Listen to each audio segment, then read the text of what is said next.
నమస్తే K24 news CPM పోరుపాట కార్యక్రమంలో భాగంగా నల్గొండ తహసీల్దార్ కార్యాలయం ఎదుట సోమవారం సిపిఎం నాయకులు ధర్నా నిర్వహించారు. డిప్యూటీ ఎంఆర్ఓ తన్వితకు వినతి పత్రం అందజేశారు. సిపిఎం నేతలు మాట్లాడుతూ 10 సంవత్సరాలుగా గ్రామాల్లో రేషన్ కార్డులు పంపిణీ చేయలేదని, దీనివల్ల పేదలకు సంక్షేమ పథకాలు అందడం లేదని విమర్శించారు. అలాగే పెన్షన్ 4000 రూపాయలకి పెంచాలని, రుణమాఫీ వీలును మొత్తం పూర్తిగా అమలు చేయాలని, గృహస్థలాలు కేటాయించి ఇళ్ల నిర్మాణం చేపట్టాలని డిమాండ్ చేశారు.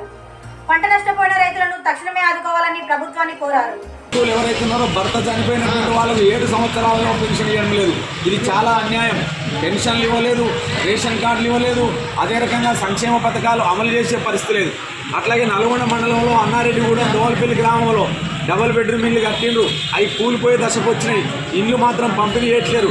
ప్రభుత్వ సొమ్ము దుర్వినియోగమైన ప్రభుత్వం ఎందుకు ప్రజలకు ఇండ్లు ఇస్తలేదనంటే జవాబు లేదు. ఇండ్లు పంచేటువంటి పరిస్థితి లేదు. అదే రకంగా మీరు ఇచ్చినటువంటి వాగ్దానాలు 6 గ్యారెంటీల 11 గ్యారెంటీల ఏ ఒక్క గ్యారెంటీ అమలు అయితే లేదు. గ్యాస్ సబ్సిడీ వచ్చే పరిస్థితి ఎక్కడ కనబడతలేదు. రైతులకు రుణమాఫీ అన్నారు, 2 లక్షల వరకు రుణమాఫీ చేస్తున్నారు, ఇంతవరకు రుణమాఫీ చేయలేదు. రైతు బంధు వేస్తామన్నారు, రైతు బంధు కూడా 1 ఎకరం 5 ఎకరాల 10 ఎకరాలు వేయలేదు. ఇంత అన్యాయంగా ప్రభుత్వ పరిపాలన కొనసాగుతున్నది. గత ప్రభుత్వం అదే రకంగా పరిపాలన కొనసాగిస్తే దానికంటే భిన్నంగా ఉంటుందండి ఈ ప్రభుత్వం ఉంటుంది. అదే రకంగా నల్గొండ మండలంలో సుమారు 2 నుంచి 3 వేల ఎకరాల వరి పంట ఎండిపోయింది. ఇలా అప్పాదిపేట కానీ, దోమలపల్లి కానీ, దొనకల్లు, కొండారం, కంచనపల్లి, బుద్ధారం ఇటు పట్టే ఉన్నటువంటి గ్రామాలలో మొత్తం రైతులకు సంబంధించినటువంటి వరి పంట నిట్ట నిలువున ఎండిపోవడం జరిగింది. అందుకని ఎకరానికి కనీసం 30,000 రూపాయలు ఇవ్వాలని చెప్పి ఇవాళ డిమాండ్ చేస్తున్నాం. అదే రకంగా ఇండ్లకు సంబంధించి చూస్తే గతంలో ఇళ్ల స్థలాలు సేకరించారు.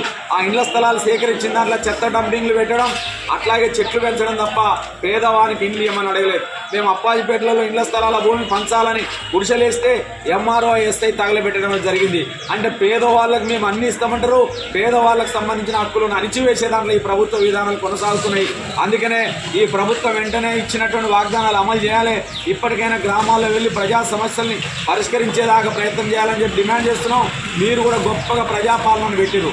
ప్రజాపాలనలో ఇచ్చిన దరఖాస్తులన్నీ బుట్టదాకలేని ప్రజాపాలనలో ప్రజలందరూ కూడా ఎంతో ఆశతోటి అందరూ లైన్లు కట్టి ఉదయం నుంచి సాయంత్రం దాకా ఉండి మీకు ప్రజాపాలన దరఖాస్తులు ఇస్తే ఎక్కడున్నాయో చెప్పాలి ఆ ప్రభుత్వం.